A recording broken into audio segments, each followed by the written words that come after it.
সব প্রস্তুতি শেষ করা গেলে আগামী রোজার আগেই জাতীয় নির্বাচন সম্ভব বলে জানিয়েছেন প্রধান উপদেষ্টা অধ্যাপক ডক্টর মোহাম্মদ ইউনূস। আজ লন্ডনে বিএনপির ভারপ্রাপ্ত চেয়ারম্যান তারেক রহমানের সঙ্গে বৈঠকে এ কথা জানান তিনি। শিগগিরই ঘোষণা করা হবে ভোটের তারিখ। দীর্ঘ বৈঠক শেষে যৌথ বিবৃতিতে এসব তথ্য জানানো হয়।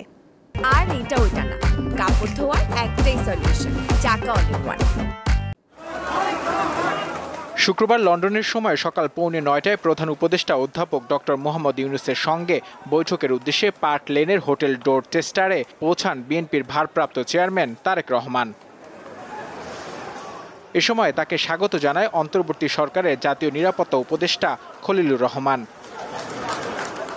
বিএনপির ভারপ্রাপ্ত চেয়ারম্যান সামনের সড়কে দাঁড়িয়ে থাকা নেতাকর্মীদেরকে শুভেচ্ছা জানান। হোটেলে প্রবেশের পর তারেক রহমানকে সাদরে গ্রহণ করেন অধ্যাপক ডক্টর মোহাম্মদ ইউনূস।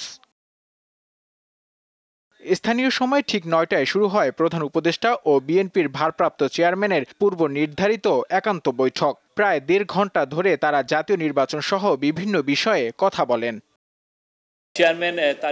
বৈঠকে সরকারের পক্ষে জাতীয় নিরাপত্তা উপদেষ্টা খলিলুর রহমান ও বিএনপির পক্ষে স্থায়ী কমিটির সদস্য আমির খসরু মাহমুদ চৌধুরী অংশ নেন। পরে নির্বাচন নিয়ে প্রধান উপদেষ্টা ও তারেক রহমানের যৌথ বিবৃতি তুলে ধরেন জাতীয় নিরাপত্তা উপদেষ্টা। জনাব তারেক রহমান প্রধান উপদেষ্টার কাছে আগামী বছরের রমজানের আগে নির্বাচন আয়োজনের প্রস্তাব করেন। দলের চেয়ারপারসন বেগম খালেদা জিয়াও মনে করেন ওই সময় নির্বাচন অনুষ্ঠিত হলে ভালো হয়। প্রধান উপদেষ্টা বলেন যে তিনি আগামী বছর এপ্রিলের প্রথমার্ধের মধ্যে নির্বাচন অনুষ্ঠানের ঘোষণা দিয়েছেন। সকল প্রস্তুতি সম্পন্ন করা গেলে 2026 সালের রমজান শুরু হওয়ার আগের সপ্তাহেও নির্বাচন আয়োজন করা যেতে পারে। পরে জুলাই সনদ সংস্কার ও বিচার নিয়ে সাংবাদিকদের প্রশ্নের জবাব দেন খলিল ও আমির খসরু। ঐক্যমতের পরিপ্রেক্ষিতে আমরা সংস্কার এবং জুলাই সনদ দুটাই করব। সকলের ঐক্যমতের পরিপ্রেক্ষিতে সেটা সিদ্ধান্ত নেওয়া হবে এবং এটা আমি নিশ্চিত এটা খুব কম সময়ের মধ্যে আমরা সেই সিদ্ধান্ত নিতে পারব।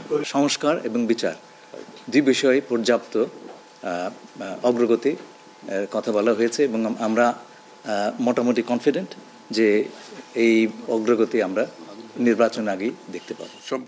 নির্বাচনের নির্দিষ্ট তারিখ কখন ঘোষণা হতে পারে এমন প্রশ্নের জবাব দেন জাতীয় নিরাপত্তা উপদেষ্টা। নির্বাচনের সম্পর্কে আজকে যৌথ বিবৃতিতে আমরা বলে দিয়েছি দুপক্ষই এবং নির্বাচন কমিশন আমরা আশা করব শীঘ্রই একটা তারিখ ঘোষণা করবে।